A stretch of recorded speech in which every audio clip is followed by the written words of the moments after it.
May stood outside of Izuku's work booth, pacing back and forth rapidly, her hand grasping her wrist, pinching the skin tightly and painfully.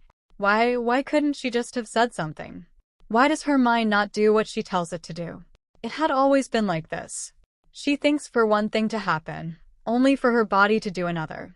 Her mind always seems to scramble, like a connection losing signal midway, and then her mind only filling with dead air. When the blue-masked man came up to her, she felt herself start to panic. She wanted to speak, but her mouth just wouldn't work. She wanted to help Izuku, but her body just wouldn't move. She couldn't do anything. She couldn't fix anything. She hated that her body didn't work how she wanted it to. Eventually, Izuku left his booth. He seemed to acknowledge her through his bruised and battered face, before his eyes clouded with anger, and he moved to push past her. May tried to call out to Izuku to do something to fix his problem, but she couldn't say anything. But then she heard him call back to her. You know, I made a mistake telling you I'm quirkless. I thought you would at least hate me to my face. Instead, you pretended to be nice, and then told the class behind my back. May was confused, and finally found her voice. Why would I tell anyone about that? Why does it even matter? Izuku whirled around, and May felt her voice die in her throat, her brain beginning to frazzle under the furious gaze coming from Izuku. Don't lie to me. I only told one person, and you were the only one in the class who knew. Nobody could have told the class. Nobody but you. Izuku turned back around, walking towards the door. I thought maybe you meant what you said, but like always, it was just another trick to hurt me. With that, he left the alcove, heading towards the door, and May felt her hand creep over to her wrist, pinching the skin hard once again. Why can't she ever say what her mind tells her to? She looks into the still open booth, seeing Izuku's project within. She scanned over the naked exoskeleton, looking at the multitudes of gadgets and pieces still lying about the room, and despite her current sorrow, she finds herself impressed once again by the boy with the robot arm. She had never felt so fascinated with somebody before, and for the life of her, she couldn't figure out what. And she hated not knowing things. But she did know one thing. She would fix this. But first she needed to figure out how.